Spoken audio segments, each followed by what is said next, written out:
good here. Okay. All right, good. What's going on, people? Welcome to the LV Live Show. I'm LV Live. Please hit that like, share, subscribe button. Emergency podcast right now. Emergency show. Shams bomb coming in early. They let it be known. This Rover, what's going on, man? Appreciate you coming through Rock with LV Live. Rondo, what's going on, man? Appreciate you coming through Rock with LV Live. They're dropping bombs early. Johnny, what's going on, man? Appreciate you coming through Rock with LV Live. The Knicks are getting to it, right? They're getting to it. So listen, that tells you right there. Wait, let me reset the room. Sorry. As you see right there, people, I appreciate everybody coming through Rock with LV Live. New York Knicks fire Tom Thibodeau. Reports Shams dropped the bomb earlier today. So yeah, sorry, I apologize. I got straight into it. I see my crew's rolling in, so I'm just hopping on it. Let's not act like we were shocked by this. I said I think he's coming back, but I said it's 50-50. LV said it.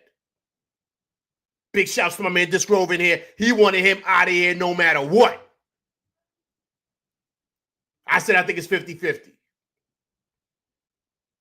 But I did say I don't know how the Knicks move forward with him. I don't. I don't see it. I felt it was going to be the same thing next year. But then I said, I don't know how you fire a guy who's gotten you to the Eastern Conference Finals, made it to the playoffs, back-to-back 50-win seasons since the 90s, right? So I mentioned that too. So I saw both sides of the coin. But I leaned into the fact that they were going to probably bring him back. The Knicks said, pump the brakes, LV. He's out of here. He's finished. Tibbs is gone. NBIC, what's going on, man? Appreciate you coming through Rocking with LV Live. Loud, clear voiceovers, man. What's going on, man? Appreciate you coming through Rocking with LV Live.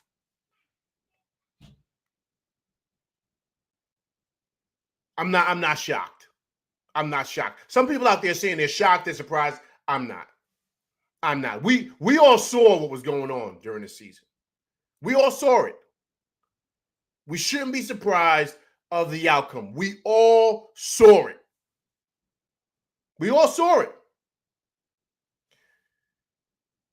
If you want my honest opinion, I think what broke the camel's back, the straw that broke the camel's back, was game one. Them losing the way they did in that game, the defensive issues rearing its head, I think that was it. Big Task, what's going on, man? Appreciate you coming through Rock with LV Live. I think that was it. Man. That was it. And we've seen things all through the season that we was like, yo, man, something's just not clicking with these guys. Like, right? It just was something was out there. It just didn't seem right with this team. But then when that report came out, I'm sure you guys saw my short that I put out. That report that came out from The Athletic, big shouts to Fred Katz and James Edwards III. Those guys do great work. I thought it was whack that they dropped it like 2 minutes after the Knicks lost about the issues going on with Towns, the player meetings, and all the problems, and it being Towns focused. Like it was Towns was the problem. To me, that spelled the beginning of the end for Tibbs, because if that stuff is happening, they're having player-only meetings and all these things, it seems like he doesn't have control of this team. But we've all said that here on this show. We've all said that this guy doesn't have control of this team. We've said this. It just seemed that way. Jay Supreme, what's going on, man? Appreciate you coming through Rock with LV Live.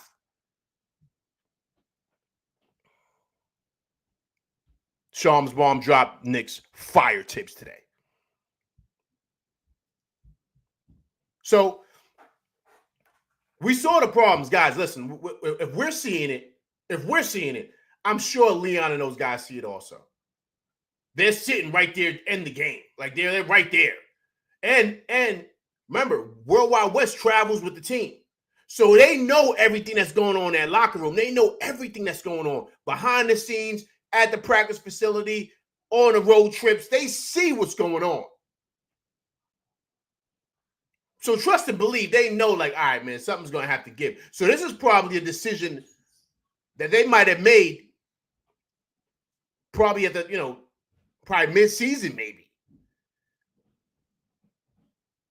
Right? So they probably said, yo, man, like, if this don't change, they probably had like a ceiling. They probably knew. But I don't think, I think for him, excuse me, something's on my mouth, man. I was eating right before I came, sorry. I think for him, the biggest thing that could have happened was if he would have took us to the finals. If he would have took us to the finals, they might have gave him a little, you know what I'm saying, like a little, like, edge and gave him an extra year. But then again, I don't know neither, man. Hence, guys, you see Mike Malone got fired. You see the dude from the Grizzlies got fired. They don't kill us, man. They see what's going on. If they see the writing on the wall, these dudes are not afraid to let guys go. They don't care. Mike Malone just won a championship 2 years ago, and they let him go. That tells you everything.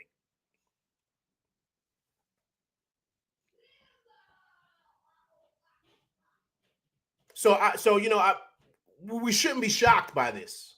We saw the problems, man, especially with the defensive issues and stuff like that, especially with Towns being out there. And then, they're saying that Towns just, he can't, he's having issues defensively. I'm like, all right, well, what's the coach doing? What's the coach doing? And remember, big shouts to Disc Rover. We were talking about this earlier. We said, yo, why can't Akaporte get in the game? Why did it take so long for you to play Delon Wright over Campaign when you see Campaign was having problems? What happened with Shamet? Why aren't you going deeper into this bench? I mean, the list goes on of the issues regarding him. I'm gonna touch on the Towns thing too about the report. I know I put out a short, but I gotta touch on that again because I thought that was nasty work that they tried to do to Towns when we all knew what the problem was. So then the playoffs come. We're saying to ourselves, everyone's saying, they're like, yo, you're going to have to change the lineup. You're going to have to change. Josh Hart's going to have to come off the bench. Mitch is going to have to start. Or you're going to have to start Deuce. We got to do something because we're struggling here. He doesn't change nothing. He doesn't change anything. Then we're down 2-0 when we should beat this team because we're better than these guys. Then he decides to change the lineup. It's like a panic decision. So you're like, wait a minute, why didn't you do this before? We all saw the writing on the wall before. So once again, I'm going to say this again, I'm going to stress this. If we're saying this, there's no way Leon and Wes and them aren't seeing the same thing. Of course they are. Of course they are. And so I'm just saying, all the like the wide open threes, all of the like, the fast break, buckets that they were getting. My thing is like, yo, every single time the Pacers were getting fast open, fast breaks, like what's going on? Why don't you have a guy at the top of the key saying, yo, I'm not crashing because I got to get back on D. My job is to watch anybody that runs, and that's who I got. So if Halliburton flings it up, I can intercept the ball, boom, we can be back on D, or I can be back to contest. He didn't make that adjustment. He didn't make that adjustment. I mean, it's simple things.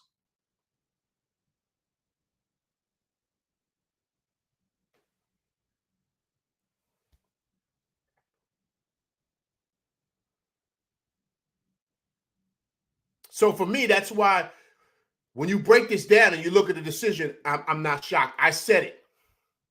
Everybody in here, you heard me. I said the other game, I said I think it's 50-50. I said I think he comes back, though, but it's 50-50. It's 50-50. How do you know? Who knows?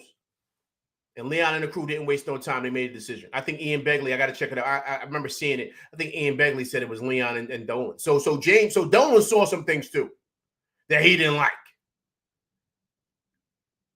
Guys, I think it's a lot of things, but I think the straw that broke the camel's back was game 1 against Indiana, being up 15 and them giving up all them threes and not adjusting to it. That's insane, man.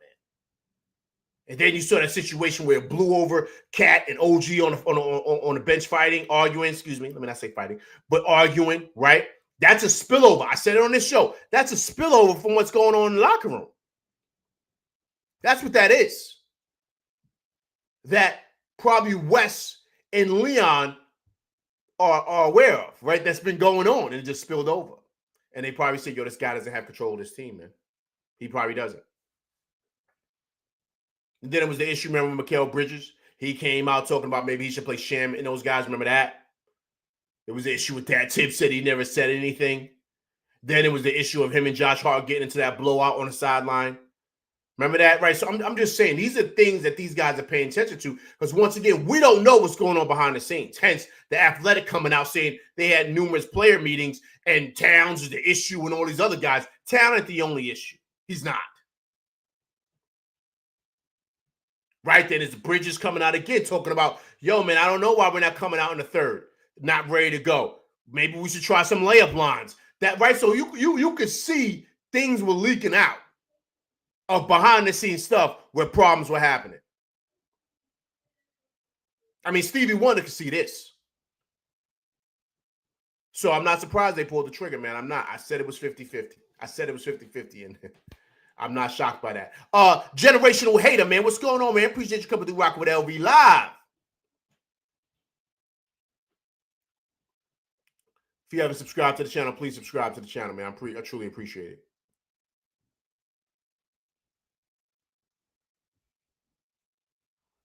So, of course, people are going to say, oh, he made it to the Eastern Conference Finals, all these resumes. There's a ceiling that this guy has, a ceiling that he has. And I think that he hit it. But once again, guys, you ready? He did 5 seasons in Chicago, too, and hit a ceiling. This is what it is with him. It's a ceiling, man. It's a ceiling. It's that's just what it is with this guy. And here's the other dynamic too, guys. Here's the other real thing no one wants to pay attention to. But to me, it's really like the outlier. What I think is really the issue. Not the issue, but I think played a part. Let me say that. This guy's almost 70 years old, man. And you got to ask yourself, is he going to change? He's not going to change. You're going to get the same thing next year. So Leon and those guys probably got to ask themselves, all right, we got a couple of years with these guys. Cat's already 30. Brunson's 28. Bridges, I believe, is 27, 28. Josh is 29, 30. Right? OG, I believe, is 26 or 27. So all these guys are in their prime. We got them right now. Now's the time. So you got to ask yourself, is this the guy to get us to the next level? And I've asked that numerous times on this show. You guys know that.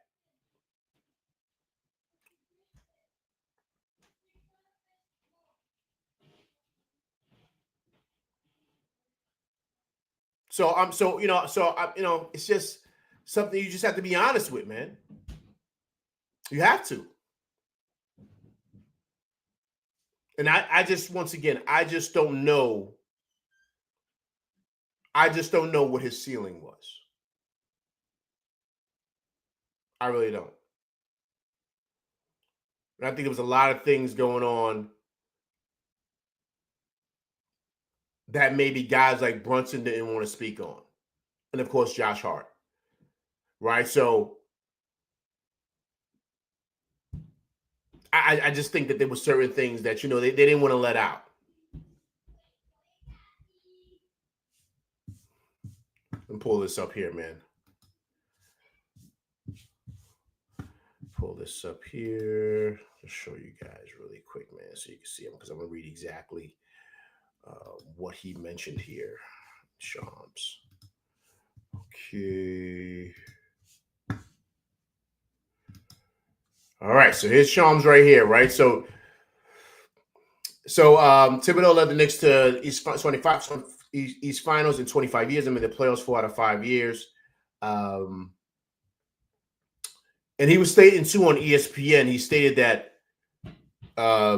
it was just a management agreement. It was just a mutual agreement amongst, they just felt like the vision of the team going forward. They just didn't feel like he was the guy. He was the guy.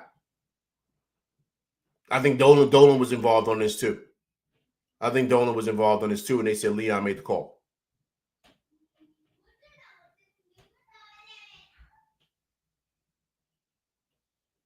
You know what I'm saying? So, yeah. Yo, generational hater, man. I see you know your stuff. I'm gonna speak on this right now. Actually, generational hater said Yao Ming was partially due to the national team responsibilities, but also coach because Tibbs was a nutcase back then too. Tracy McGrady recently spoke about it. Yeah, I remember that. Generation hater McGrady did speak on that. What happened was because remember Tibbs was on that coaching staff with the Houston Rockets when Van Gundy was the head coach with Yao Ming. And McGrady spoke on, I'm glad you mentioned this because a lot of people probably don't know this story. McGrady spoke on how when Yao was coming back from an injury,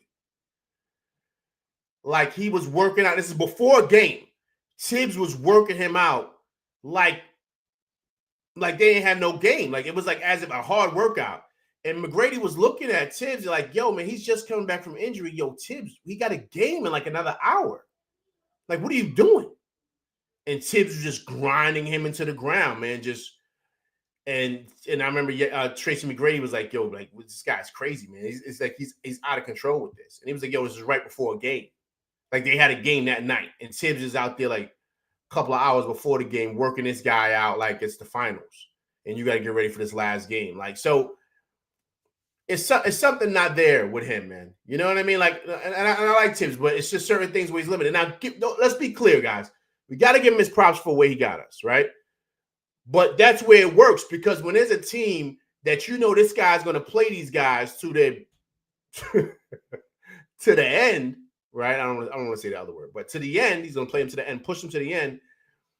It's going to be nights where star players don't play, but Tibbs is going to play his star players. He's going to play them and play them 40 minutes. So he's going to get you wins when you shouldn't get wins because he plays his best players all the time. So during the regular season, it looks good. But during the playoffs, you see where he struggles.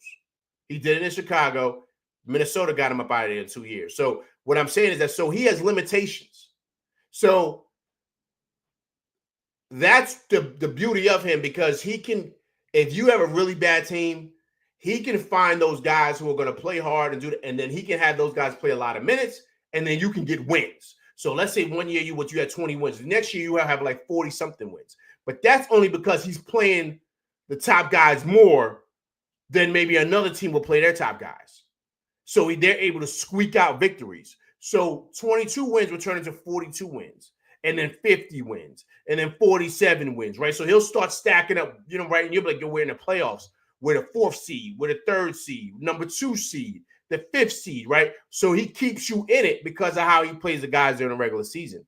But that has a cap when the playoffs come. And so I think that that's where kind of Tibbs has his limitations. Right? And so I think that that's exactly what the situation is with him. And why he's limited, man.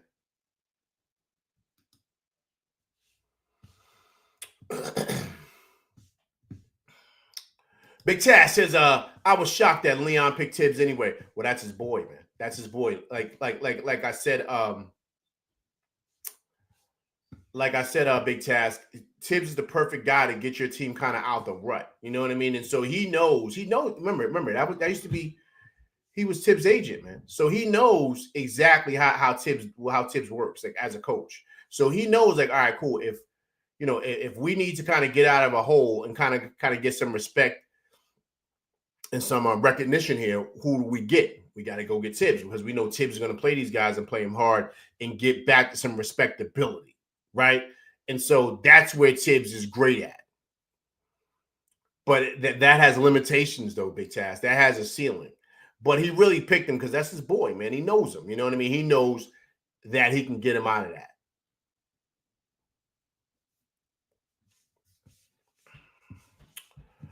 Okay, everybody in the chat here, man, kind of going through it. I appreciate everybody coming rocking with me, man. It's truly a do. Let's reset the room, man.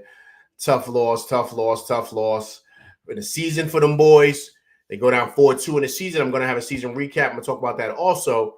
But in the aftermath, Shams' bomb exploded, and the Knicks have decided to fire Tom Thibodeau.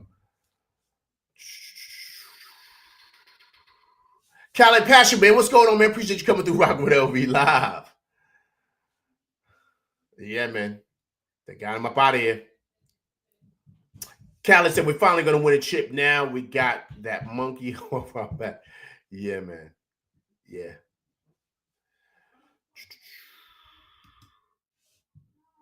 Johnny says, whose idea was it to bring Cat in? Tibbs, no, I think that was Leon, man. The Knicks have been wanting Cat for a long time, man. You know what I'm saying? This is all because of, Leon's relationship with him. Because remember, he was Leon's agent. They know his dad. This is all a Jersey thing. Remember, Leon and those guys, him and Wes are from South Jersey. So they know Cat's dad. All this is connected, man. They already know. Remember, he was Cat's agent when Cat was coming out of Kentucky. He was the #1 pick overall. So this is deep stuff, man. They know how good Cat is, man. You saw him this year. So, that's what that was about.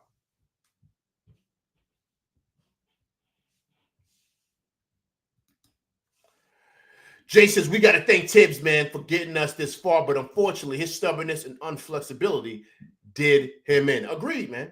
Agreed. And listen, it's no hard feelings, man. It's no hard feelings. This is what goes on. But that stuff behind the scenes, man, that stuff kind of started to spill over, Jay. It did. You know what I mean? That kind of brings me back to the topic. What thing I went, I made a short about this, but this whole, when they released that athletic stuff and they talked about Cat and everything like that, that was insane. And that was crazy that they did that. And that whole thing about them having player-only meetings and, talked about defensive responsibilities and frustrations that the teammates had and the coaching staff had with Cat, to me, that was nasty work, right? I said it earlier. I'm going to say it again. And the reason why I say that is because Cat is a big reason why we are where we are today.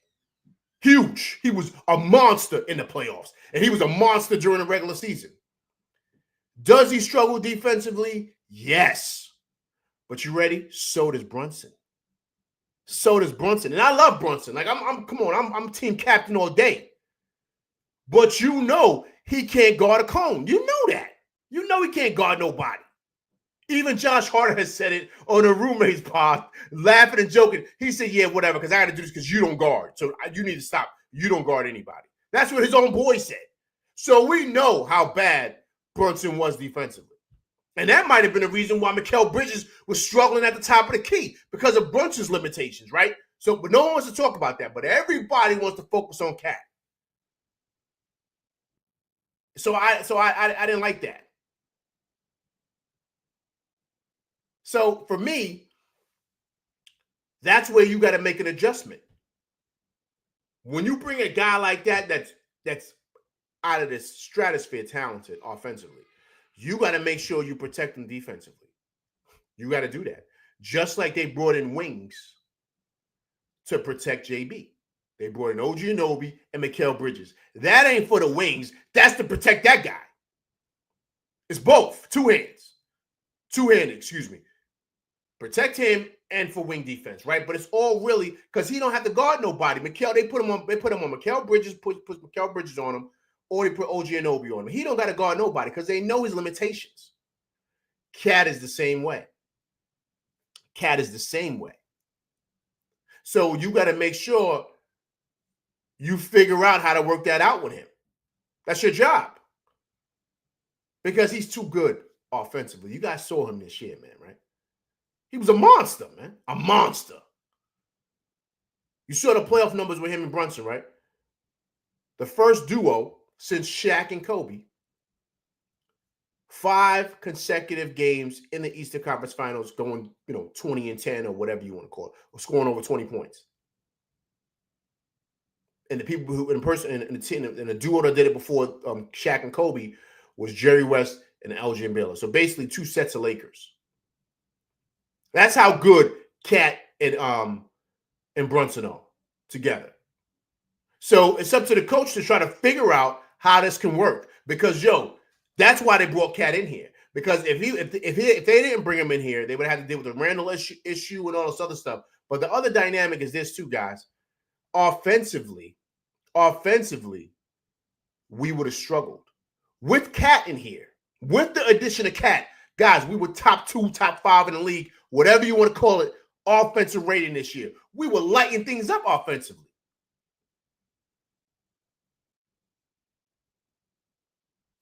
It's the truth. So that's why they got him in here. Because offensively, we were on a different level. Now, as a coach, you got to figure out how it's going to work defensively. You got to, man. You got to.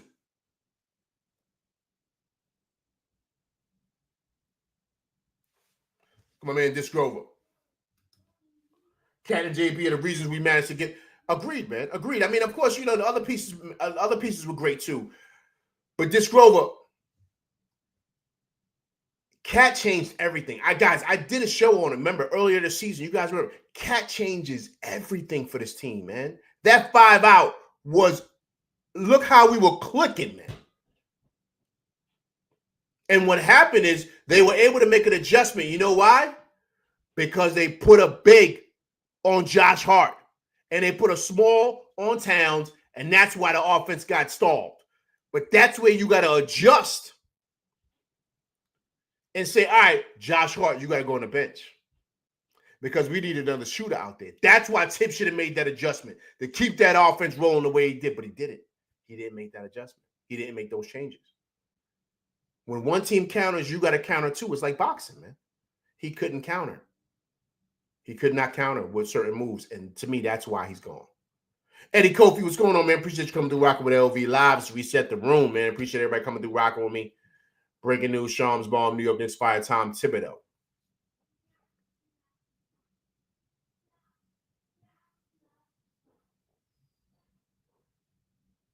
So I think that was huge.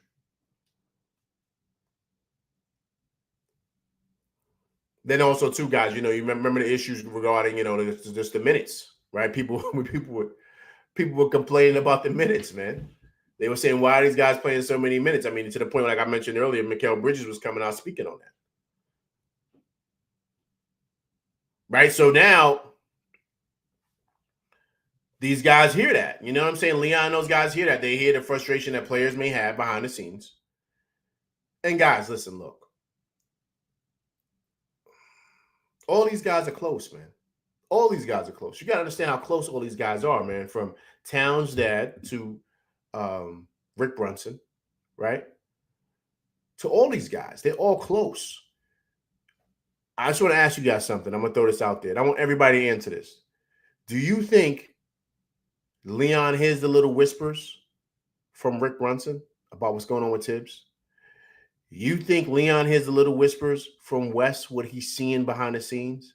You think he hears little whispers from calls for Cat's dad sitting on the sideline watching certain things, or what Cat may tell him, and he may talk to Leon about it?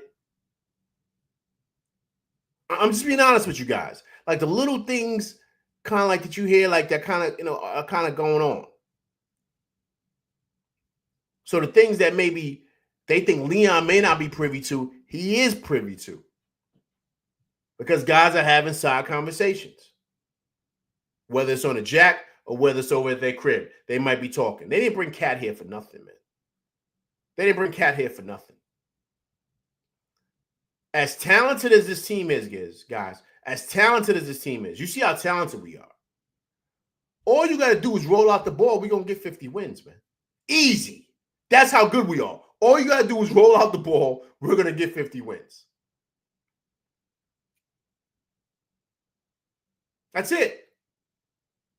So it takes a blunder. Like, it takes a really bad coaching blunder for this team to be like a number 6 or 7 seed in the East. Like seriously. But that wasn't the case. We were number 3 seed in the East. We were one of the best teams in the league. That it doesn't take a coach to go. You got to be a really bad coach to come in and drop the ball with this roster. This roster is legit, man. We're set. But it just didn't seem like we were getting any better. It seemed like we were getting worse. That's on coaching. That ain't the players. You got to develop these guys, man. You got to develop them. This girl says Mikal is likely staying, man. We paid too much for him, and he's expected to take a pay cut. Yo, he's not going anywhere. He's not going anywhere. He's not going anywhere. He's not going anywhere. And I got one better, this Grover, and this is to everybody in the chat too. Do you think, right? I'm just throwing out there. Do you think that there's a possibility that they did this because they maybe did not want Mikal to walk? Or maybe they didn't want a situation where Towns was talking about he wanted the man to trade. Do you right? I'm just saying behind the scenes stuff. We have no idea what's going on because they dropped the hammer fast. So, do you think that could be a possibility?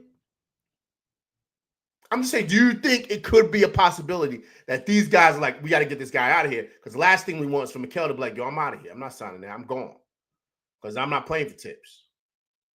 Or Cat to be like, yo, man, he's the same guy that was in Minnesota, man. I'm out of here. Nah, I demand a trade. I want to go to Phoenix or something like that. I'm out of here. I'm just saying, do you think that that's a possibility? I'm throwing it out there to you guys.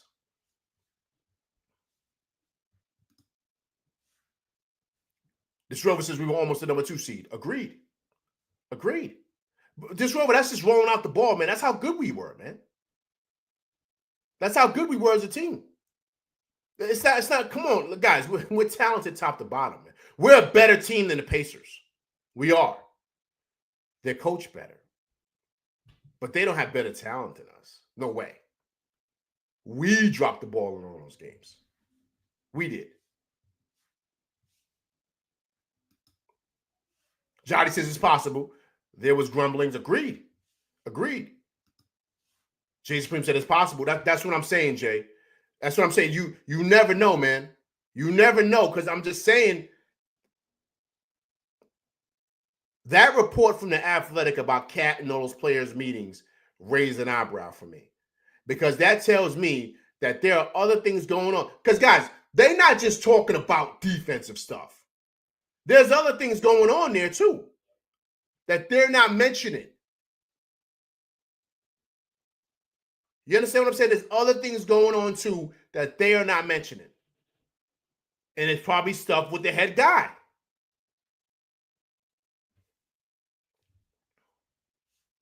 BQ from BK, man. What's going on, man? Appreciate you coming through Rock with LV Live.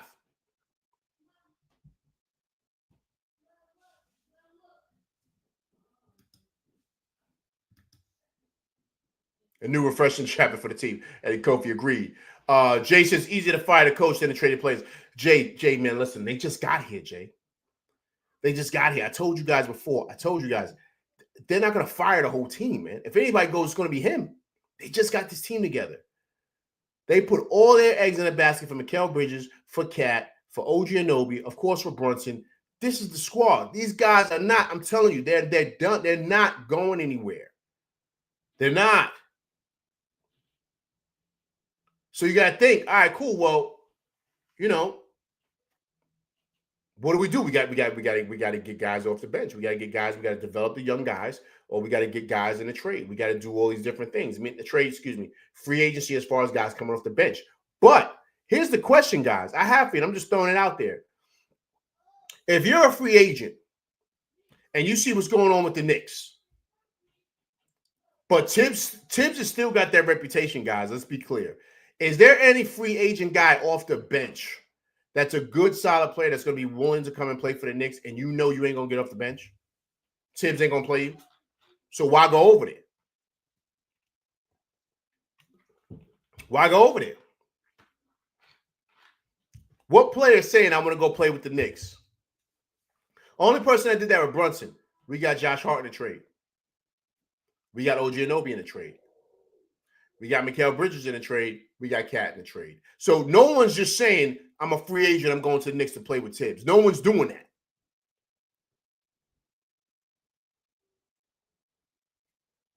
So I'm just being honest with you. So that plays a role too. What free agent this year that's coming off the bench is going to say, yo, I want to go over to the Knicks because, yo, they're doing big things. They don't want to, they're not going to want to go and go play for Tibbs. They don't want to do that.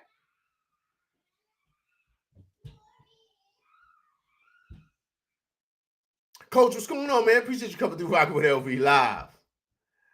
Reset the room, man. Shams bomb, Shams bomb, Shams bomb. New York Knicks fires Tom Thibodeau. Hey, Mr. Blanks, what's going on, man? Appreciate you coming through rocking with LV Live. Doing this emergency show, man. Kind of hop on you guys. I know some of you guys probably at work or doing what you're doing, man. I had to do what I gotta do, man. I had to get over here and talk to y'all, man. This is crazy. Hey, Coach, man. Hey, Coach, I ain't see you in a minute, man. You been talking to Cat? What's Cat been telling you, Coach? If anybody knows, Coach has been trying to get Cat over here for the longest now.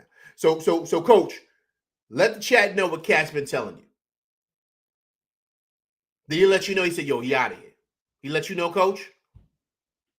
And you kept the information from the LV Live crew? You got to speak on it, Coach. Did you speak to Cat?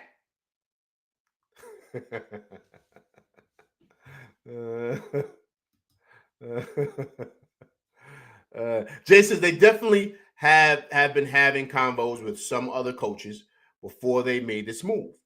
They've already got assurances from a few candidates, or at least a very strong interest. Yeah, I agree. I agree with that. Mr. Blanks says, this fireman has me confused. Happy, but confused. I thought after getting to the Eastern Conference Finals, he was safe. I was wrong, and I'm glad I'm wrong. Listen, agreed, man. Agreed. Listen, Mr. Blanks, I said I think it's 50-50. You know, guys have talked about it on the show. Big shouts to my guy, Disc Rover. He said, yo, LV, I want him out of here, even if we win the chip. I want him out of here. So guys been wanting to go on since the opening date, right? So, you know, it's very evident, though, man. I mean, listen, that's why I said 50-50. I just didn't think he was the guy. And also, too, I said, I don't know if he's the guy to get us over the hump. I just didn't believe that. Atlantic Lion, what's going on, man? Appreciate you coming through Rock with LV Live. New York Knicks fire Tom Thibodeau.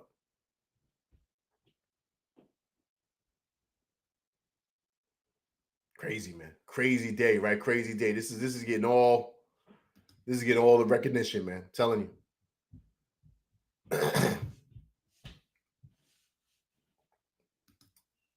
Mr. Blake says, I was at work, man, when the news came through and everyone was happy. My question is, who's the right coach? I've spoken about, Atlantic Lion, what's going on, man? Appreciate you coming to Rock with LV Live. What's going on, man?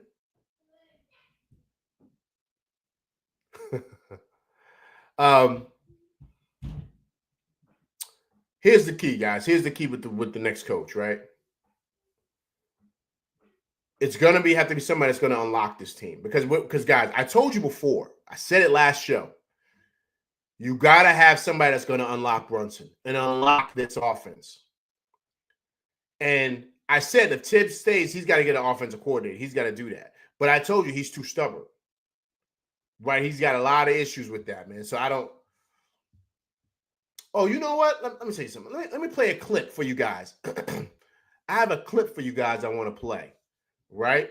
I saw this actually today. I actually seen this. And big shouts to my man over there, Jeff Teague and the crew. So Jeff Teague be dropping knowledge, man. I mean, I know they're a little crazy sometimes, but he be dropping some jewels, man. This is what Jeff Teague had to say about Tibbs. And it's ill because as I'm watching it, I'm like, okay, wait a minute. Let me see what he's saying here. Let me see here. So, guys, just pay attention to what he's saying, man, because, he's dropping some ill stuff. And I love listening to these guys because, once again, remember, these guys play with Tibbs. He played with Tibbs, and so does his little brother. So these guys know firsthand what's going on with Tibbs and what Tibbs is like. You guys got to know guys that was been in that locker room, play with this guy to know exactly who he is. So I'm going to share this with you guys, and we're going to chop it up, all right? Let me see. Go back here. Start it for you guys. Listen up, man. It's good. It's a great breakdown by Jeff Teague and the crew.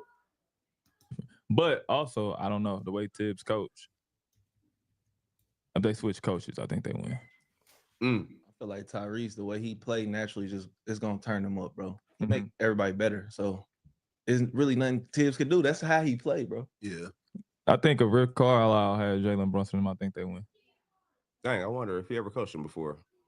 Yeah, he did. I know. But I'm just saying. Knicks got a silly ass roster. I think if they switch coaches, the Knicks win. Start 5. And I love Tibbs, but Tibbs, the way he coached offense is old. Yeah. Like his style is old. He think he still got D Rose, bro. Yeah. Dude, bro. I mean, he got Jalen Brunson. Nah, Yeah. he do, but D Rose was different. Yeah, bro. For sure. He was different. Damn. He's still running the same plays, that same post up zoom. I forgot what's called. He's still running that same post up for Cat. Like he just gotta change. You gotta play faster.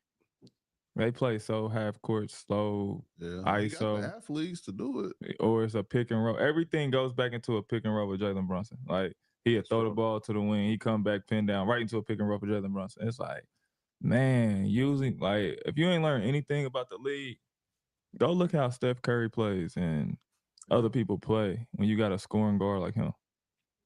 They play off the ball. They set pin downs and back screens and shit and get other people a lot of layups. Mm-hmm. Like you see how many layups Draymond Green and other people used to get playing with Steph Curry, and they didn't use that recipe at all this series. Yeah. So it's basically Tibbs need the offensive coordinator. Back to what you was talking about with Cat though. What's the word with that? What they talking about? People were just saying like they need to move Cat, and I'm just like, first of all, y'all got to the conference finals. Y'all haven't been here in 30 years. Mm-hmm. Y'all had a great season. New York Knicks fans don't appreciate shit, bro. Wow, because he wasn't playing defense. They want to fire kids, bro. I'm like, y'all just got to the conference finals. He got y'all back. He might need to though, bro. They don't need to fire Tibbs. They just need to hire somebody. The thing with Tibbs, y'all know Tibbs. That's my dog. I love him to death. But he don't let nobody do anything. Yeah, he do everything. He a one-man show. Yeah, like he just got coach. Them coaches can leave. My rookie year, bro, when I was coming in from the draft, he worked me out personally every day. 3 times a day. They was like, Tibbs, bro, calm down. Like the other assistants was like, we can work him out. Like, no. Like he do everything, bro. Oh, he live in the gym. I don't mean to, I don't want to take no job away from nobody, but that might not be the wave, like I just said, bro. Or I just feel Tibbs gonna have to listen. You said bring somebody in. That's what he needed. But if he ain't willing to do that, bro, we gotta make some shit shake. But you can't fire me. They just made it to the Eastern Conference Final. That sound crazy, bro. Man, they just fired the coach of the year. Yeah, but they probably lost in the first round. Yeah, he made it to the Eastern Conference Finals, bro. I don't know, Dwayne Casey, where they made it? They made it pretty far. And then I think they got too. After you coach the year, coaches that having good seasons, bro. Yeah. But I don't think he should deserve to get fired, but he definitely need to He let somebody else. He need to open up some pause, but like he need offense. Yeah, new shit. Like you said, like give him more. Great breakdown there. Great breakdown. Listen, man, look, he's telling you right there. This is what we've been talking about all year. This is what we've been talking about all year. He's telling you right there. We've been saying that. We've been saying that, guys. We've been saying that. Here's what I love that he said, right? He said they're running the same stuff that they was running to D-Rose. And you see Jeff Teague, he's like, yo, he's running the same stuff. He's running the pin down, and everything's coming back to an ISO for Brunson. That's the same stuff he ran with D-Rose. So he's running an old offense. Jeff Teague just said, I was running the same stuff. So if he knows that, other coaches know that. He's running the same stuff. That's why the offense is so easy to stop. That's why. And he just said it. I said it here too, guys. I said, listen, I said it. You got to unlock Brunson. How do you unlock Brunson? The same way they brought in Steve Kerr and unlocked Steph Curry. I said it here on this show. And look, Jeff Teague is saying the same thing. You got to do that. I was able to identify that because you see what's going on. You got to unlock him, man, to get him to be that next player. You can't say he's limited. He's not. It's just got to be coached. That's why you have a coach there. If that's the case, I've said it before. I said, yo, if that's the case, roll the ball out there, let them play themselves. If he ain't going to do nothing. But they even said it too. Listen what these guys say. They said it. They said, yo, man, he doesn't allow anybody else to do nothing. He's trying to do everything. So those offensive guys, they might have things that they want to do, but he probably like, nah, we're going to do this. Maybe that's why Johnny Bryant left. How many times we have to see Johnny Bryant walk up there and whisper in Tibbs' ear of something? How many times we see Rick Brunson going up whispering his Tibbs and saying, yo, man, we got to get these guys in? Whatever. Why do you need guys to do that? You should be so attached that you understand what's going on, but he's not. He's not. These guys are telling you, and these are guys that were in the locker room with him, man. I mean, you can't get a better breakdown. And I've been saying this on this show. Shooter's Revenge, what's going on, man? Appreciate you coming to Rock with LV Live. Crazy, man. Crazy, but I'm not surprised by this. We all see it, man. We all see it. This is easy. This guy said he's running the same offense he ran with Derrick Rose. And like Jeff Teague's little brother said, he said, yo, but he ain't got Derrick Rose, man. And Jeff Teague's like, yeah, and I know exactly what he's running. He's running the same pin down, and everything is focused on Brunson coming back and going ISO and coming off a screen. So it makes sense why Brunson don't want him to go. It makes sense because he want to still be able to do him. Because this is where he became a star at in this city under Tibbs' offense. But Tibbs' offense is strictly focused on a guy at the top of the key, like a Derrick Rose, who's attacking.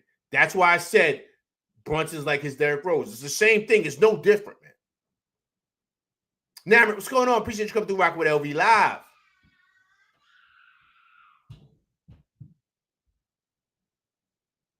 So that's why I wanted to play this for you guys, man, because this is a real break. This is even before the news dropped.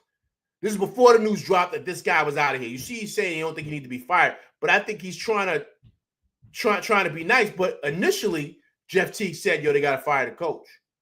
They got to get a new coach in there. He said, because, yo, if Rick Carlisle was over here, Jalen Brunson would be way better.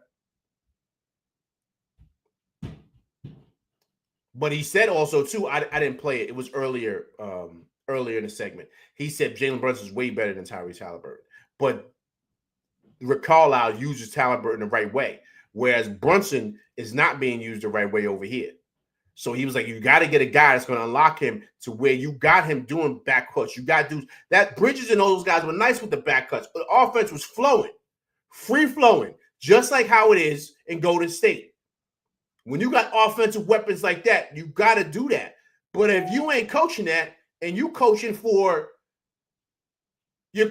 offense that you don't got the guys for the offense, you got better guys, but you can't use them. But even with that, guys, we still rolled the ball out there, had 51 wins, made it to the Eastern Conference Finals, and bang, bang, boom. That tells you how good of a team we have. So now imagine getting a guy in here that can just take us, ascend things to get us to the next level. Yo, man, we might have 60 wins, man. And be blowing teams out because now we're being used the right way.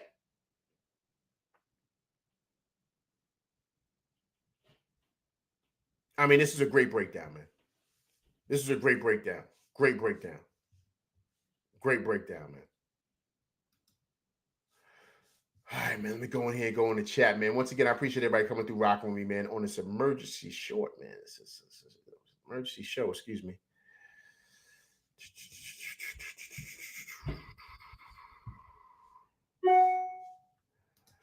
Johnny says they made sense, man. I thought Tim's played old school basketball. Johnny, agreed, man. That's the thing. That's the thing. You like it's an old offense he's running, man. And when you see guys like Teague and his brother and all these guys, they know like because Teague played with him. He said, "Yo, he's running the same offense. He's running the same thing that I ran." So that tells you, he's like, "Yo, the league is new now. You got to run different stuff, man. You got to run different stuff. You can't be, you know what I'm saying? Like, come on, man." But he's not doing that. And the other thing that they said, which I thought was valid, and I thought was powerful, is that he doesn't want to change. He wants to continue to keep on doing the same stuff, man. Judah's Revenge is no man movement in the offense. Agreed, man.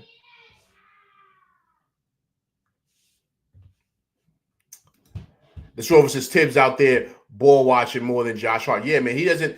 This Grover, you see him, right? Sometimes he doesn't make adjustments, man. He's too busy watching the game.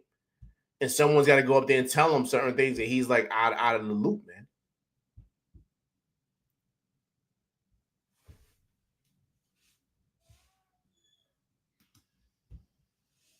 Elaine Lyons says, Obi Toppin saying the same thing too, man. This has been a common knowledge for years. Agreed, man. Agreed. Remember, Obi got in the blowout with him, man. Remember? Because Randall was playing like hot garbage.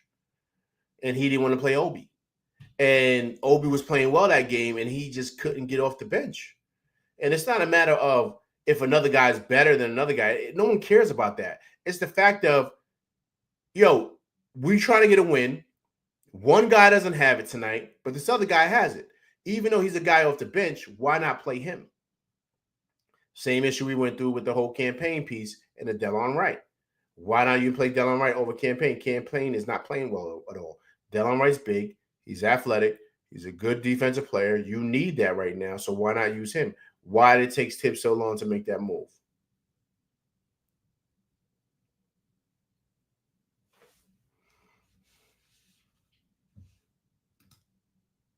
Judah says just ISO ball for JB. Agreed, but well, Judah, he said it, man. He said it's the Derrick Rose offense, as Derrick Rose did. So it's easy, man. It's an easy offense to defend because that's all it is. But what year was that, man? What year was that? That Derrick Rose got his MVP. What year was that, man? that's what he's running. He's running that same offense. But that's why Brunson likes it, because Brunson could get off, and that's what made Brunson a superstar. Is that offense. So, of course, Brunson don't want that to stop. He wants things to continue to be in how it is because that's what made him into a star, which makes sense, right? But we got to be real about, like, is it about you or is it about the team? And Brunson does say team first, blah, blah, blah, but he's got an ego to him. He's got to have an ego to him. And he probably wants to keep Tibbs because, I'm able to get mine. I'm able to drop 30 and all this other stuff. But that limits your team. And so, but to me, that's why Brunson didn't want him to go.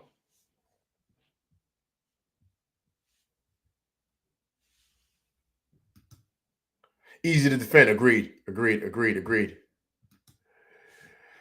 BQ from BK. LV, what do you think about bringing Johnny Bryant back? I mean, we gotta see, man. We gotta see, what the interview's like. But he's man, he's in the running for the Phoenix Suns job, man. So we gotta see if he gets that, or do the Knicks bring him in? Do the Knicks bring him in for an interview? You know what I'm saying? Do the Knicks bring him in for an interview? Or does he wind up landing the gig with Phoenix? I mean, if he lands the gig with Phoenix, he's going to stay over there because there's no guarantee he's going to get the Knicks job. So, you want guarantees here. And this is, first chance for him to be a head coach. I think he's ready. I thought he was ready last year.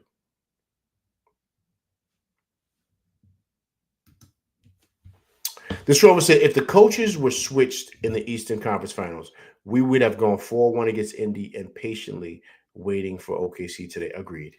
But you said 4-1. I think we would have swept them, this Rover. They're not as talented as we are, man. They're not as talented as we are. They're not even close. Cat was getting what he wanted. They have nobody to check Brunson. They say Nembhard and Newhouse or whatever those guys' names are, right? Naismith, excuse me. They said, they gave Brunson. Brunson averaged 33, man. 33 in the series. He was killing them dudes. He had a bad game 6, but you saw what he did in game 5. In the other games, you saw what he did in game 1. And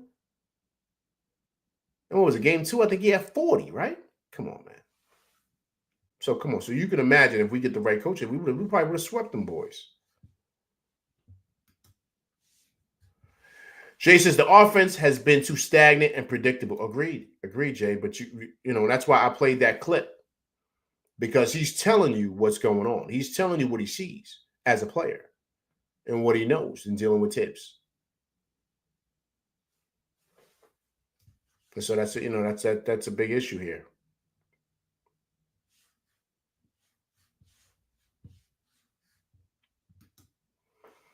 Judah says Knicks should be averaging 35 assists a game. Agreed.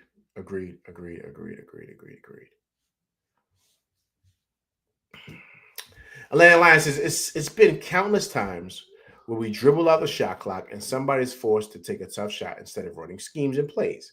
Adapt or die. And Tibbs didn't adapt. Agreed. And that's what lost us the series, guys.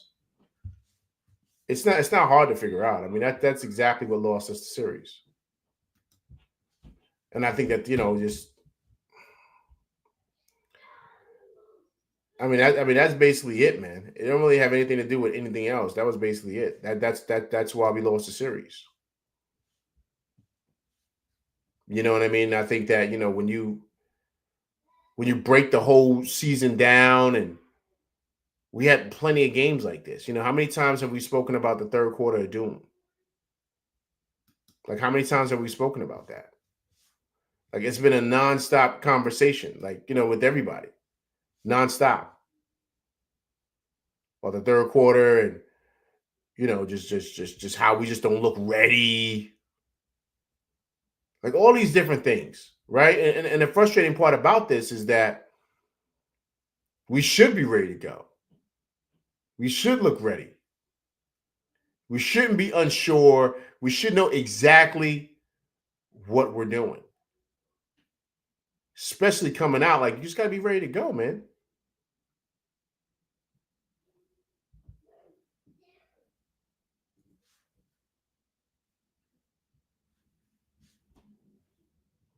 Crazy, man. Crazy, crazy, crazy, crazy, crazy. Let's take a look at this here, guys. Let me show this to you really quick. Show this to you guys. Okay. Hope everybody's doing good, man. Reset the room again. Once again, I appreciate you guys coming through Rock with LV Live, man, for this emergency podcast show. Discuss the whole Tibbs thing and, him being fired, of course, by the Knicks. And discuss exactly what we're going to do going forward, man. And, let me pull this up here. This is the release from the Knicks. Let's take a look and see what they said here. Share it for you guys. All right. So this is from the Knicks. This is what they so this is for immediate release. Immediately. The New York Knicks announced today that the team has relieved head coach Tom Thibodeau of his duties. Our organization is singularly focused on winning a championship for our fans. This pursuit led us to the difficult decision to inform Tom Thibodeau that we've decided to move in another direction, said Knicks president Leon Rose. We can't thank Tom enough for pouring his heart and soul into each and every day of being a New York Knicks head coach. He led us not only with class and professionalism, but the past 5 seasons, but also a tremendous success on the court in 4 playoff berths and 4 playoff series victories. Ultimately, we made the decision we feel is best for our organization moving forward. Tom will always be a part of our Knicks family, and we truly wish him nothing but the best in the future. So that's Leon, man. That's Leon dropping that, man. I mean, hey, man, look, it's a real thing. It's not fake. There's some people like, it's fake news. Some people. Oh, what's the new thing out now, guys? Everyone's saying everything is AI. AI, everything's AI.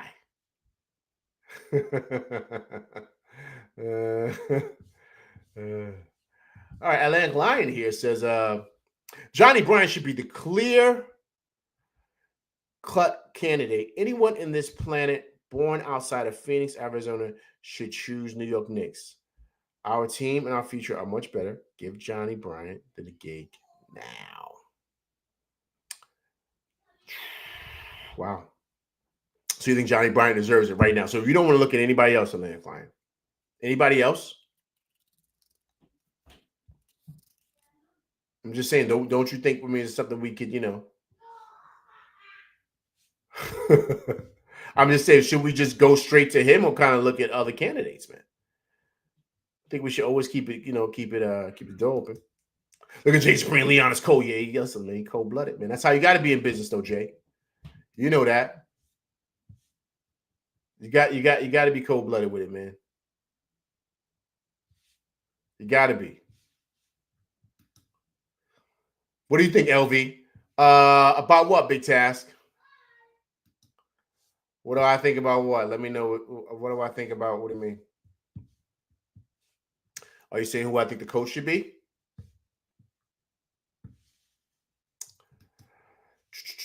Discover says, honestly, man, LV, with the timing, it reeks of Leon wanting Johnny immediately. Ooh. Look at this Rover dropping some jewels here. Barely 48 hours after the news of Johnny interviewing for Phoenix. Wow. That's a good question.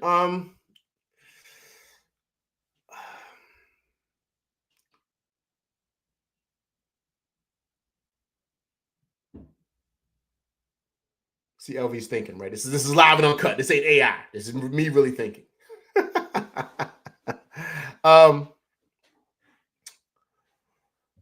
I like Johnny Bryant, man. I like Johnny Bryant. I just want to see. To me, here's the thing, guys. Here's the thing. Offensively, what is his mind like? What does he do offensively? Is he going to change? What does he run? That's what I want to see. Is he going to be able to unlock these guys? Like, that's the goal here. We already know defensively you can make adjustments and fix things. And with Mitch coming back, you can kind of fix the issue with him and Cat out there, right? And Cat defensively, you can fix all those things. Because it's minor fixes that need to happen. But offensively, no one should be able to stop us. I mean, we're just that good, right? With Brunson and Cat, and of course OG and Bridges. I mean, we have it all. We have it all. So how do you unlock it to where you get this offensive, free flowing back cuts and stuff like that, like Jeff T talked about, easy layups and all those things that leave things wide open. Make sure you're doing like pick and pops for Cat. Make sure he's open for those threes. All those different things that you're going to have to really implement to make sure you get everything you're supposed to get out of this offense. So to me, that's what I want to see from Johnny Bryant, because we should be unstoppable offensively. We just got to run the right sets. If Johnny Bryant can provide that and do that, then he's the guy. But if he can't, we're going to have to move on.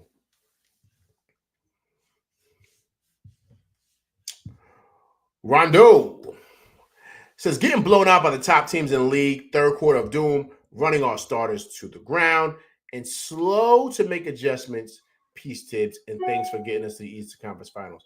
Listen, Rondo, I couldn't say it any better, man. I couldn't have said it any better. That's it all in a nutshell right then and there.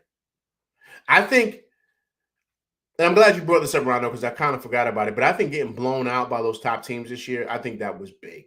That was big because we just did not look like we belonged in the same league with those guys. And how is that? Especially with the way this team was assembled.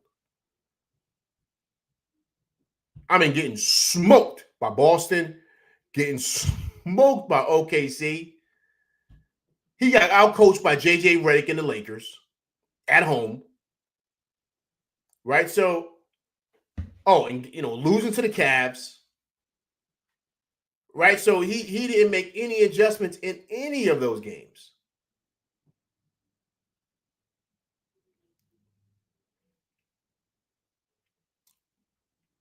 So that's the concerning part about that. And I'm glad you mentioned that because that's big, man. That's totally big. I totally forgot about those things because I'm thinking about the playoffs, but you're absolutely right. I'm sure they had to play a major fact because they're looking at, if I'm correct, we were going into the playoffs being 0-10 against those teams. No one thought we were going to beat Boston. No one thought that. And remember, in Boston, we were down by 20 both games. We had to fight back to come back to win those games. But how many times can you continue to do that?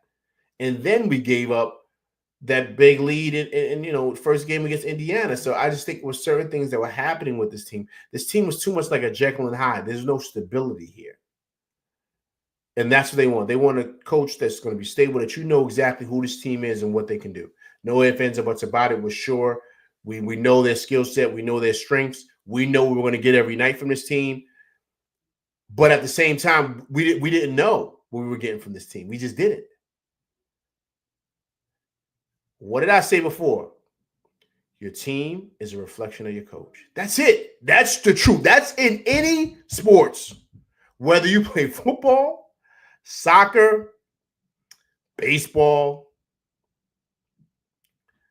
cricket, you name it, tennis, rugby. You want to keep going? You got to keep naming the sports. But you know the point that I'm making. It doesn't matter, man. All these teams have a coach. So if a team in football, if they're a defensive coach, what are they going to be? They're going to be really, really good defensively, really, really good. But offensively, they may struggle. But they got a head defensive guy running the show. So that's why they're, you know what I mean? So that plays a major role. If you have a guy, in baseball, he likes his team to steal a lot of bases. He's very top heavy. He wants all those best hitters at the top of the lineup, average hitters at the bottom, or he likes average hitters at the bottom and tough guys in the middle and, decent hitters at the top. Your lineup depends on who you are as a coach and how you set up your batting lineup, how you set up guys on the field, all that stuff.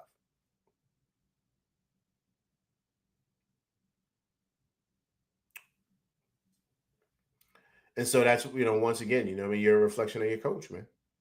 And with this team being Jekyll and Hyde, they were a reflection of Tibbs. That's it.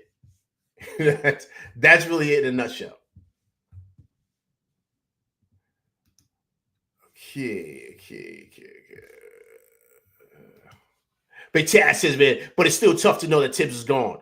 No, not really tough to me at all. Because now you see exactly the direction that the team wants to go in. And to me, Big Taz, I love this, that they took care of it right away, because now you know exactly what direction you're going in. But then, big shouts to Disc Rover. This could be where they're like, yo, we got to go get Johnny. We got to go get Bryant. We got to go get him. So, let's not even play around with this. We hear he might get the Phoenix job. Let's kind of give him that proposition about coming here to be the coach, right?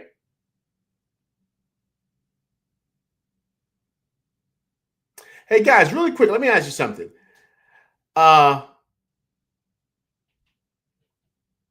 If I'm correct, right, I'm forgetting, but guys, please remind me. Wasn't Johnny Bryant the associate head coach of the Knicks, and the rumor was that he was going to be next in line to get the job? Wasn't that what was going on? Guys, correct me if I'm wrong. I remember hearing something like that. Was that valid? Was that true? Or am I way off? Because, I could be. But I remember something like that going. He was the associate head coach, and he was supposed to be next in line to get the job. Because they know Tibbs was old. Like, am I correct, guys?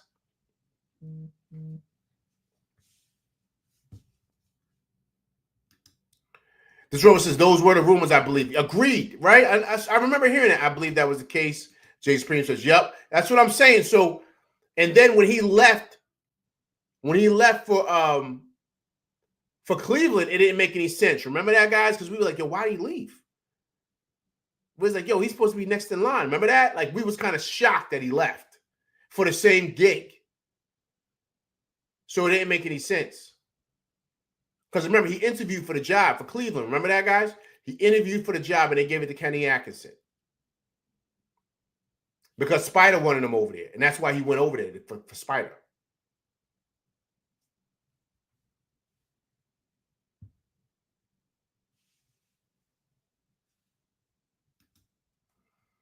He was. I believe, the assistant head coach, not just an assistant coach. Agreed. I believe that was the case. Agreed. Yeah, so Atlantic Lion, you might be on to something. Not Atlantic Lion, excuse me. Disc Rover, you might be on to something. You might be on to something, because I wouldn't be surprised they reach out to him and say, yo, we got the job right here for you now. And they give him an offer he can't refuse, and he says, all right, I'm out of here. I'm going to New York.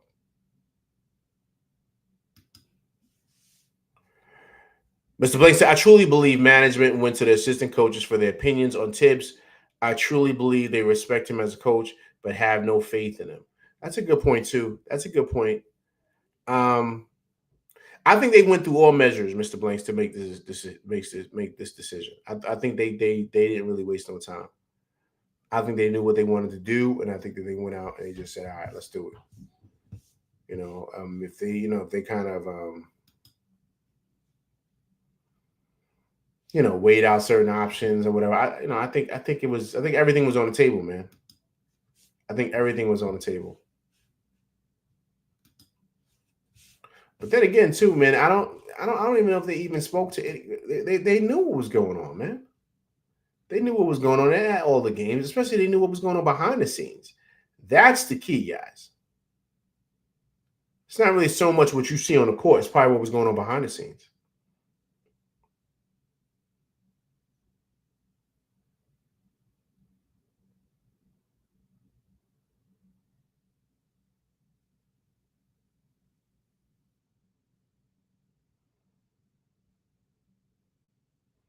So yeah, man, it's ill, man. Roberto Rivera, man, what's going on, man? Appreciate you coming through Rock with LV Live.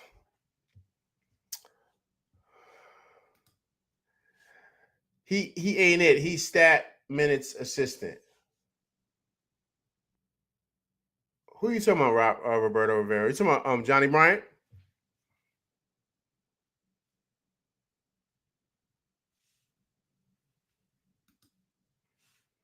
Dan Hurley on deck. I don't think they touch him, man. I don't think he wants to come to the NBA, man. He's getting some money over there, and UConn, man. He's getting bread, man. I don't think he wants to go to the NBA. He got all the power over there, man. He's got all the power over there. He doesn't want to leave UConn. He's a local kid too. He's from Jersey.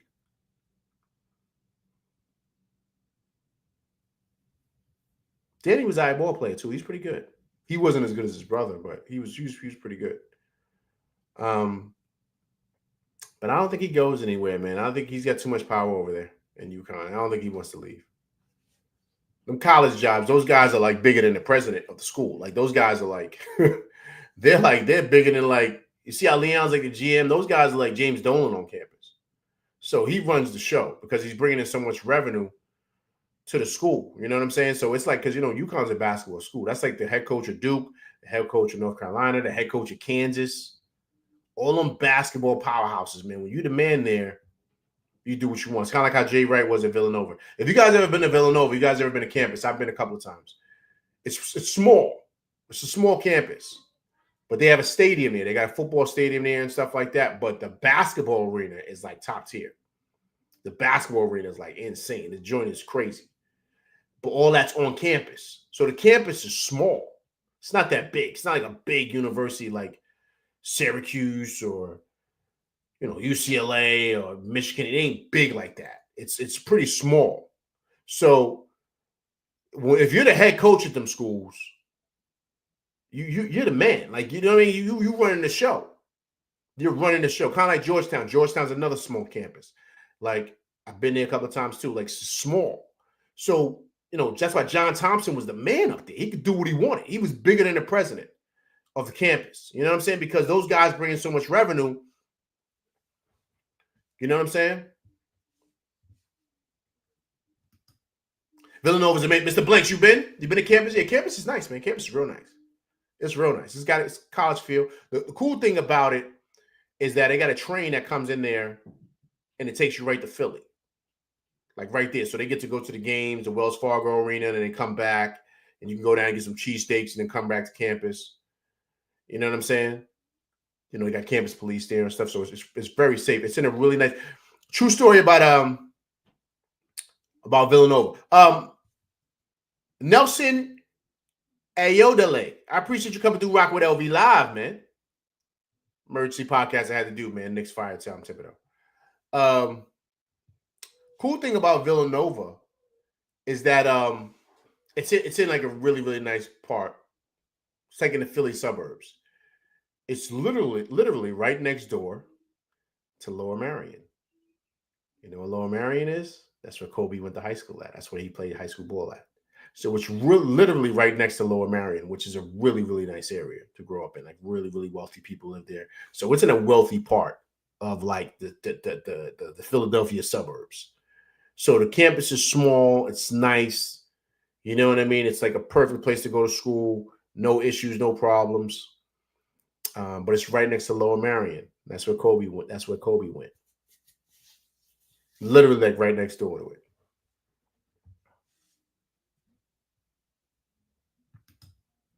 Yeah, Jay Wright is retired. I doubt it. Yeah, Jay Wright. Yeah, man. I don't know. Yo, Judah's Revenge. Yo. I like Sam Cassell, man. 2 S's, 2 L's. I like Sam, man. But I don't know. I don't know. Judah, what his offensive scheme is like. You need an offensive dude up in here, man. The defensive stuff you can work out with these guys. They can figure it out. It's just how it's coached. But you need an offensive dude up in here, Judah, to unlock certain things and to kind of get Brunson out of his bad habits. You know what I'm saying, Judah? You're going to need a guy in here to kind of unlock him and say, yo, man, like I said on my last show, like Brunson sees the game this way. You got to get him to say, no. Change how you're looking at things. Change how you attack and attack it differently. You're still going to average 26 or whatever, but it's going to be an easy 26. You know what I'm saying? Or easy 28. You know what I'm saying? So you need an offensive guy in here to unlock those superpowers that Brunson has. Mr. Blake, yeah, I went to campus. I went to business camp there while they had basketball camp there. Yeah, go from campus to 12th Street. Right, market every afternoon for a month. Yeah, Mr. Blake's, it's nice, right? Beautiful campus. Beautiful campus. I like it because it's small. It's small and it's safe. You know what I'm saying? So, you know, so you kind of, and the police are very active. Campus security is really active. Beautiful campus. Beautiful campus. But if you're like a basketball guy, so I can imagine Brunson and those guys were the man up there. They were the man, like, because the campus is small. So with that being said, it's not, you don't really have a football team like Michigan or USC football team or the University of Texas. You don't really got no teams like that to compete with. You are the main attraction on campus. They have other sports, but the main attraction is the basketball team. So you're the man up there. You're the man. Like Dante and Josh and all those guys. But come on, man. So, but campus is beautiful though. Campus is nice. It's like I said, it's in a really rich area up there in a Philadelphia suburb. Okay. This is from Ian Bedley. The way the Knicks conducted this season and review of organization was different than normal, as top players on the roster were called into meetings that owner James Dolan was also present at. Eventually, these reviews led to the Knicks deciding to, wow, there you go. Boom, this Rover dropping bombs. He just put that up, this Rover. Hold up, this Rover. Let me pull that up because I want everybody to see that. If Ian reported that, let me pull that up.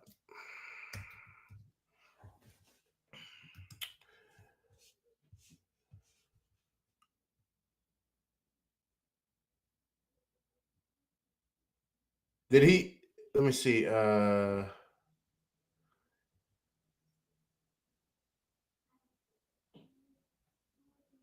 Okay, let me see something here. This Rover, where did he talk about it, or was it like kind of like he wrote it down someplace, like in his mailbag or something? You know he does that. Okay. I see it here. Let me pull this up. I mean, this Rover on it right now. This Rover. All right, let's pull this up here.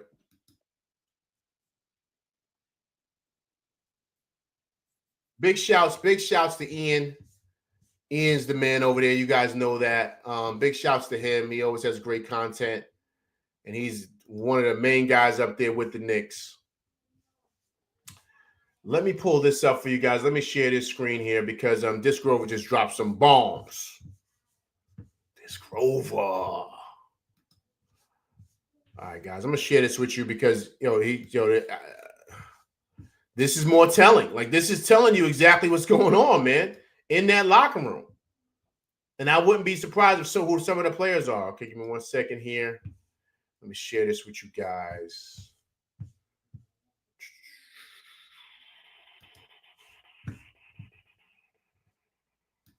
Okay, 1 second here.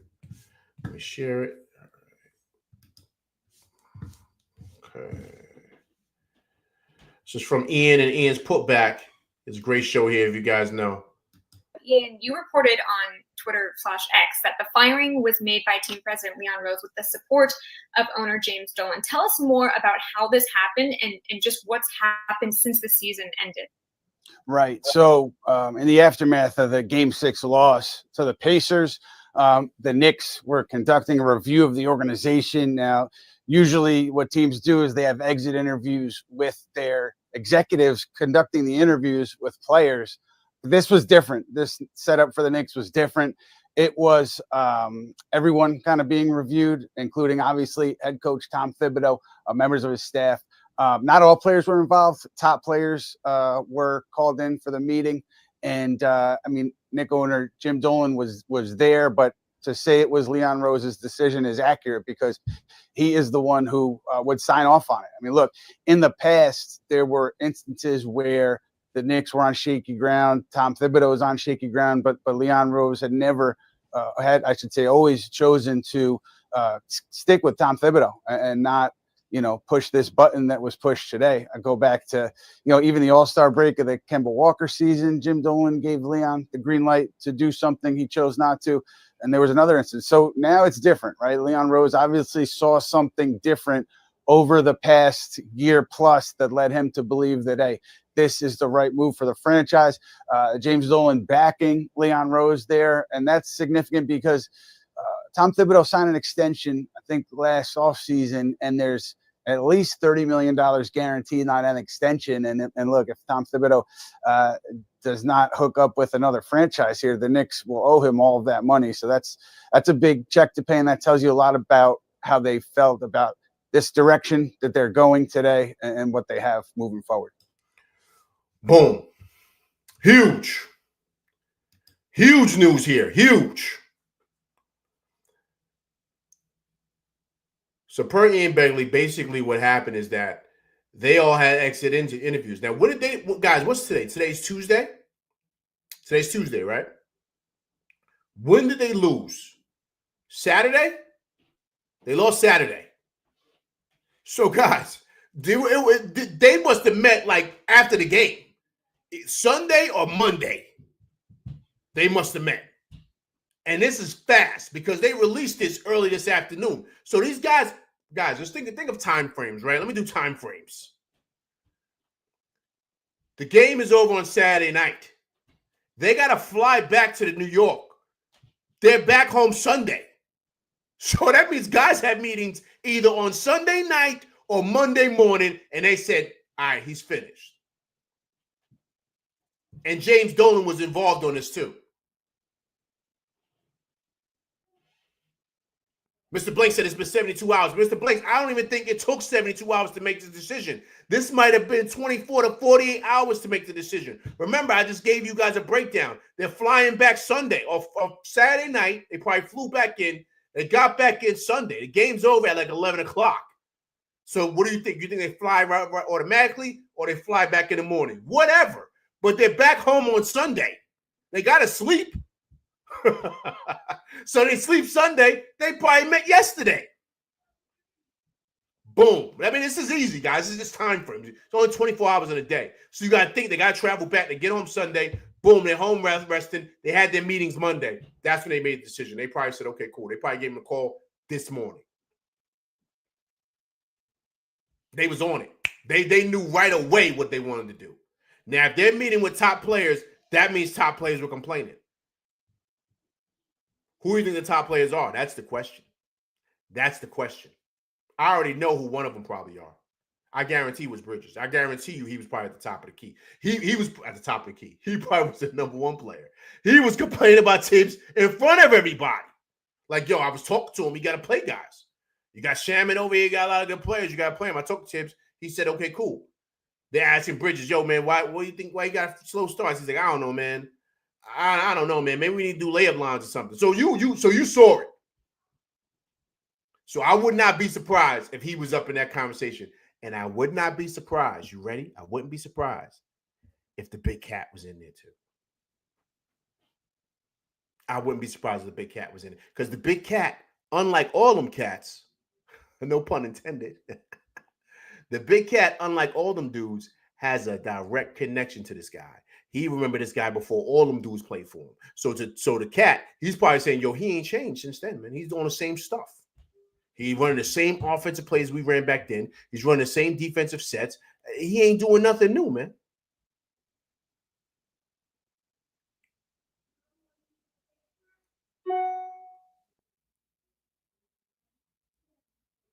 I mean, that's just my opinion. I'm not saying that's what happened, but I would not be surprised if that's who the top players were. Brunson wants to keep him because Brunson gets to do what he wants. Josh Hart wants to keep him because he lets Josh Hart do what he wants. How many times are we calling for this guy to get a sub? He's got 20 turnovers in a game. And Tibbs doesn't sit him down. So, of course, those two guys want him to stay.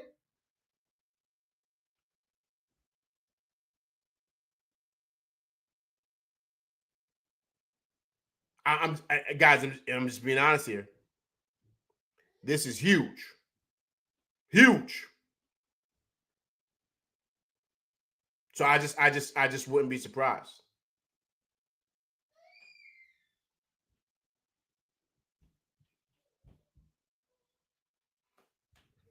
What's everybody saying here in the chat, man? Mr. Blake said they probably decided to fire him right after the game. Hey, listen, man, I wouldn't be surprised, man. I wouldn't be surprised. I would not be surprised at all.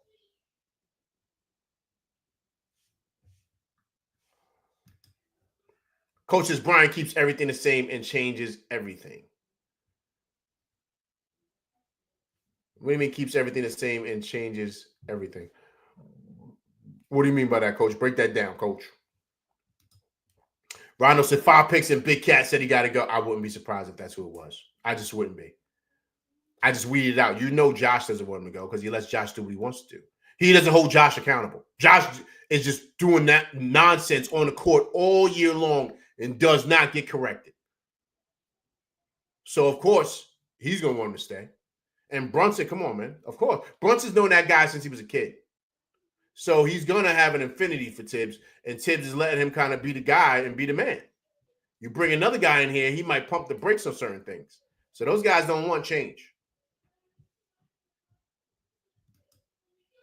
Keep Rick. That's going to probably be within the parameters, I think. They're going to probably keep Brunson's dad. Now, I don't know in what capacity. He may not be the next guy, but he might probably be on the bench somewhere. This Rover says, it's unacceptable. We've had so many games where Cat gets iced out, and he's just out there running up and down the court. Agreed, man. Agreed. But that's because of their offensive sets, man. That's because of his offensive sets. Big Tat says, LV, man, wait a minute. Since the offseason benefited Brunson, do you think this can cause a divide in the locker room? No, because it's not going to cause a divide, because I think that these guys are going to come together as a team and really kind of understand what the goal is, right? Especially when you bring a new guy in there, he's going to bring these guys together and say, look, this is the plan. And here's the thing, Big Taz, winning cures all. So once them guys start rolling, they start winning games again, it's going to feel like it is what it is. You know what I'm saying?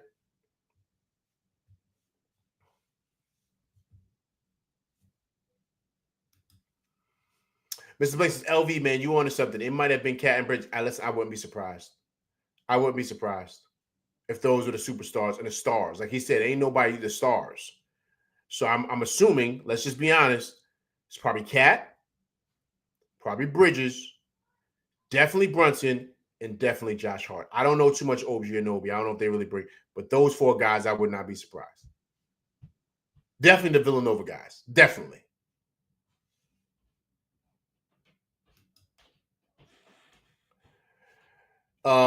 This Rover says, if JB is Superman, we need Cat to be Batman.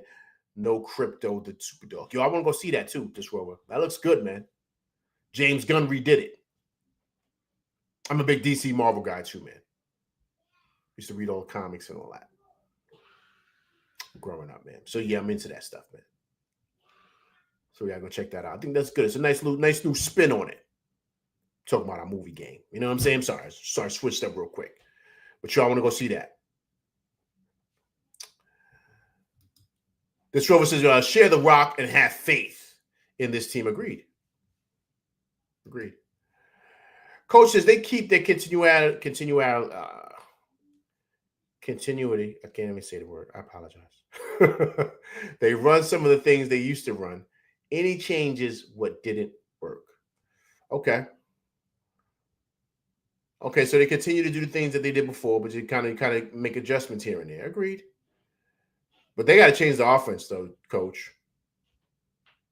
They got to change the offense, big time. That's gonna be the key. Bryant allows players to be who they are, and he'll mold the offense around that instead of what he wants it to be. Agreed. We'll see what he runs. Ah, Big Taz, that's what I'm talking about, baby. Yo, I'm going to call DiVincenzo. You got to call him ASAP. ASAP. ASAP. You should have called him yesterday, Big Taz. Come on, man. Got to be on that. We got to get him on. We got to get the flamethrower back. He might be the missing piece of an Infinity Gauntlet. Well, he is. Because we were supposed to have all 4 of them. So he is still the missing piece. Coach says, we need an Anthony Black, Dyson Daniels type of player. Well, we thought that Bridges was going to be him, but, Dyson Daniels is there. He's something different, man. He's something different. He's a heck of a player. We got Dottie on the bench, y'all. Yo, Dottie. He's got to develop, man. He's got to develop. That's the key. You develop him, will be good. All right, people, listen, that's my show, man. Listen, I appreciate everybody coming through, rocking with me on this emergency show, man. Please hit that like, share, subscribe button. Hit that like button. Hit that like button, people. Right? Also, too, if it's your first time coming through, rocking with me and my crew, please subscribe to the channel. And also, too, please leave comments because I do respond to comments. That's my show. I'm LV Live. Breaking news, man. The Knicks fire Tom Thibodeau. So who's going to be the next coach for the New York Knicks? You let me know in the chat or in the comment section. All right, people, listen, that's my show. I'm LV Live. I will be doing a live in the next coming weeks or so. Try to enjoy the summer, but I will be going live. So please keep a lookout for that. All right, people, listen, I'm LV Live, and that's my show, and I'm out of here, people.